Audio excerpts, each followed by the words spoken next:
नमस्कार, कसे तुम्ही सगळे. माझे हे मामा आहेत, माझे सासू आणि ही माझी मम्मी आहे. तर ते काय म्हणते तुम्हाला बोला.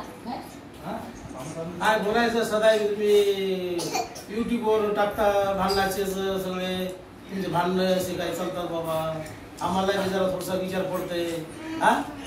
येऊन जाऊन तेच बहिणीचे नवरा बायकोचे हे काय असं युट्यूबवर सगळे दाखवता तुम्ही. हसतील आम्हालाच म्हणतील बघायचे सून कशी सदाय पोरासंग भांडती. मामा त्याची पण चूक आहे ना, तर तो पण मला काय काय बोलतो, कोणाचं पण ऐकतो. अगं तो नवरा आहे तुझा, तो त्याचं ऐकावं लागेल तुला. तो काय बोलतो काय मी थोडी ऐकणार आहे तू. दुसऱ्यांचं बोलून मला काय पण बोलतो तो आहे ना. दुसऱ्यांचं काय पण बोलून मला बोलतो. तो काय येणार आहे का काही बोलणार आहे. आता 2 वेळा दुसऱ्यांचं ऐकून मला भांडलाय.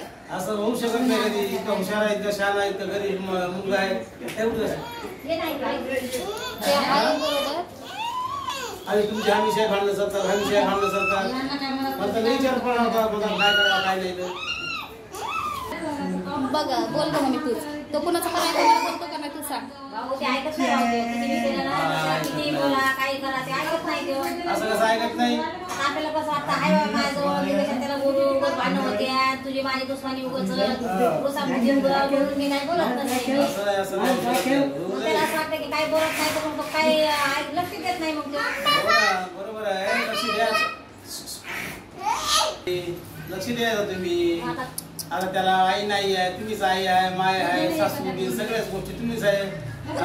आई सगळं बरोबर आहे. मी त्याला समजून घेते, त्याला समजून घेते. ऐकतच नाही तर काय करायचं. किती एक दिवस तिला हाणलं होतं त्यांनी, मग किती मारलं होतं. 2-3 दिवस तर माझ्या घरी होती, ते पोर रडत होतं. मी त्याला घरी घेऊन गेले, तिथून मला त्याने हाकलून लावलं. माझी त्याने किती इन्सल्ट केली तरी पण मी गप्पच बसले होते. मग काय करायचं, मग ऐकलं नाही तर मग असं वाटतं की बाबा नको आहे आपल्या जवळ भावाचं लेकरू म्हणून. तरी पण मी काही बोलत नाही का, तर सगळे काय म्हणतील माझ्या मग जाऊ बहीण भावाची भांडण चालेल म्हणून मी तरी काही बोलत पण नाही, कुणाला काय सांगत पण नाही. आम्ही बघतो चॅनल फेमस झाल्यासारखं आम्ही बघतो. मला हे भांडणं हमेशा का चाललं ते मी व्हिडिओ टाकते. मग भांडणाचे मी तरी पण लय टाकले नाही. मग नंतर लय जास्त व्हायला लागले भांडण म्हणून मी टाकले व्हिडिओ. मला एक वेळा लय विचार आला असं मला आलं की जवान पुण्याला मध्ये तुम्ही सगळं भांडणं करत घरात बसावा. बरं जर तुम्ही आता आला तर आपल्याला चांगलं झालं. असं तुम्ही पण त्याला समजून सांगितलं. हा त्याला समजून सांगतो. थांबा एक दिवसाला गेला तो भाई आला का त्याला आल्यावर नीट समजून सांग. मला कसं मला बोलता येत नाही त्याला. हो बोलला तर तुम्हाला मग राग येईल की बाबा माझी बहीण लय बोलती मग तू माझा राग करशील. त्यासाठी मला त्याला बोल वाटत नाही. पण तू स्वतःहून त्याला समजून सांग. त्याला म्हणा तिला चिडचिड करू नको, हाणमार करू नको. तिला काय बोलत नाही काय नाही तरी मग एक दिवस तर पिऊन खाऊन आला. काय दोघांची धिंगा नाही, किती मारामारी दोघांची नाही. तो दारू तर पित नाही, तो माहिती ना सगळ्यांना माहिती. पण त्या दिवशी काय माहिती काय झालं का, कुणी फसवलं मुद्दाम पाजले काय नाही. विचारलं तर मग त्याला मला टेन्शन आलं.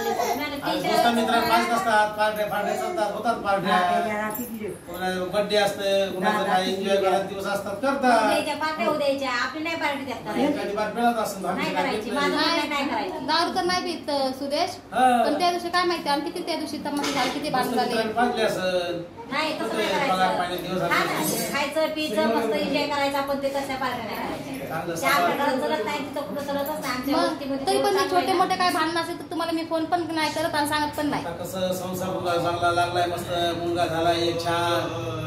त्याला बघायचं, त्याचा विचार करायचा, भविष्याचा पुढचा विचार करायचा. त्याला शाळेत टाकायचं. तुम्ही त्याला काहीतरी मार्गदर्शन करायला पाहिजे. तुम्ही त्याला थोडंफार सांगायचं समजून की असं कर तसं कर. सांगत असते सांगत असते. मग तेच ना. वडील आहेत माझे, हे आमचे वडील आहेत. हे माझे आजोबा आहे, हे माझे आजोबा आहे, माझे वडील आहेत. मम्मीचे हे आता जवळजवळ ते 100 वर्ष झाले. 100 वर्षाचे झाले ते आता. अजून आमचं जुना थोडा आहे घरात. माझे वडील आहेत ना, माझे वडील आहेत. याचा आशीर्वाद असा आहे, याचा आशीर्वाद असा आहे त्याने आमच्यासाठी काय केलं काय नाही मला सगळं माहित आहे. मी मोठा असल्यामुळे मला त्यानं कसं सांभाळलं कसं नाही, गावातून खेड्यातून इथं शहरामध्ये आणलं, कसं सांभाळलं कसं केलं ते मला माहिती आहे. आम्ही त्यांचा आम्हाला म्हणजे अभिमान द्यायचे, आम्हाला आशीर्वाद आहे. अशी सेवा द्यायची करतो आम्ही की त्याची देखभाल किती चांगली करतो, चांगले मला वर्ष झालं त्याला खाणं पिणं चहा पाणी टाइम टेबल आम्हाला काहीच नाही, बिडी नाही, तंबाखू नाही, त्याला कुठला शौक नाही, त्याला काहीच त्रास नाही कुठल्या गोष्टीचा. आणि ते त्यांच्या हाताने सगळं करते. त्याचं वय टणटणीत राहायचं, अजून टणटण राहायचं, चांगलं आहे मस्त आहे. धोतर सुद्धा धावलेला फक्त पाणी द्यायचं असं आहे. माझी आई बी मस्त होती, पण आई 2017 मध्येच गेली. प्यारले चालतात.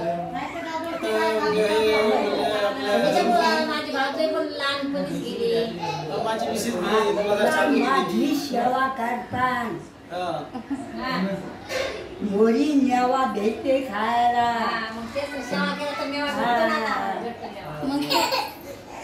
आता सेवा केली तर मोरी मेवा त्याची आई वारली, असं वाटलं बाबा मुलगी कुठं बघायची काय बघायची, बहिणीची पोरगी केली, बोललं चांगलं होईल, चांगलं व्हायला लागले. होता होता होता होता ह्याच्या मनातच भांडणं सुरू झाले. तर कशामुळं नाही, काय झालंय फक्त काही कळत नाही. कोणी काय पण सांगतं मग तेच मनात येऊन भांडण होतात आमचे. भांडण बघून आम्हालाच कसं खराब वाटतंय. त्याला 1-2 वेळा फोन केले, काही नाही झाले, होत असतात. अकोल्यामध्ये भावाच्या घरी आता आम्ही सांगितले ना, मी माझ्या सासरी आली सांगितले पहिलं नव्हतं खायला.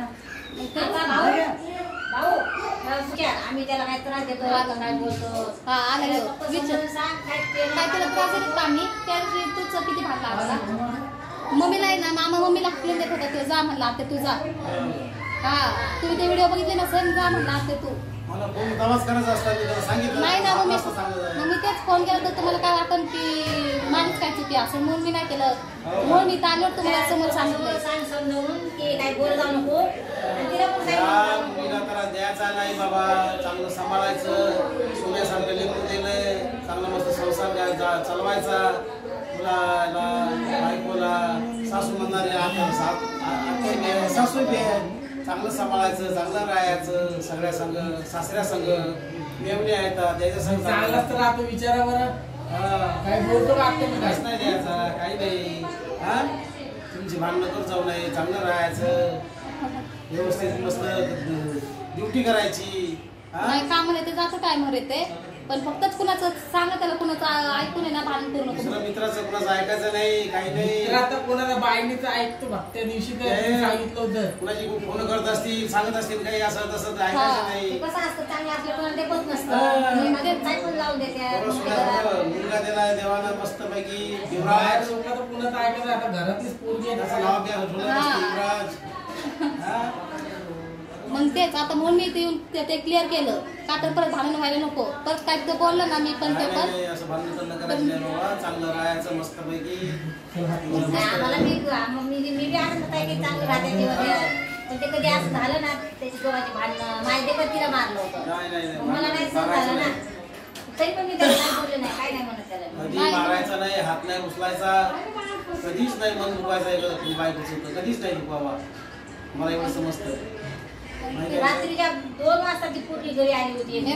रात्री 2 वाजता गेली 2 वाजता आली तर त्यांनी मागे येऊन बघितलं नाही, काय नाही, विचारलं नाही. असं नाही करायचं कधी. अशाने मग टेन्शन येतं ना. मग टेन्शन मग आता येणारच ना, की आम्हाला माहित नाही 2 वाजता इकडे आलेली म्हणून त्याने रस्ता कोण असतोय, काय झालं बाबा, काही नाही, कमी जास्त झालं काय करता, काय करायचं. आम्हाला काय माहिती की बाहेर आहे का घरात आहे म्हणून.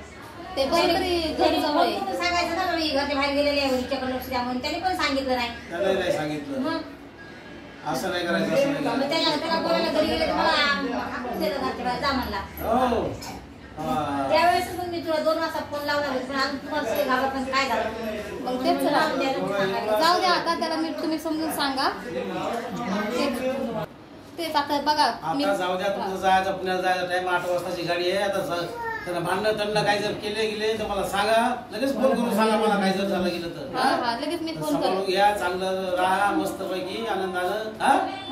त्याला काय केलं तर मला फोन करून सांगा लगेच. हा मी लगेच सांगाल. आणि तर त्याला काय बोलत नाही, आणि तो काय बोलत मी लगेच फोन करत. हा फोन करून हे आजोबा आहेत ह्यो ना काय पात्रून हे पात्रून नाही हे पत्रून ह्यो नातू हे काय मुलगा आणि हे आज वडील नाही इकडं 4 पिढी आहेत 4 पिढीचे आहेत हे 4थी पिढी बघितली माझ्या आजोबाने बोला वडील मी माझा मुलगा आणि हा माझा नातू हे 4थी पिढी आहे माझा मुलगा माझ्या मुलाचं हा नातू आणि हे पत्रू हा असं 4 पिढी बघितली आजोबाने वय आहे म्हाताऱ्या माणसाचं आहे. राजकारण.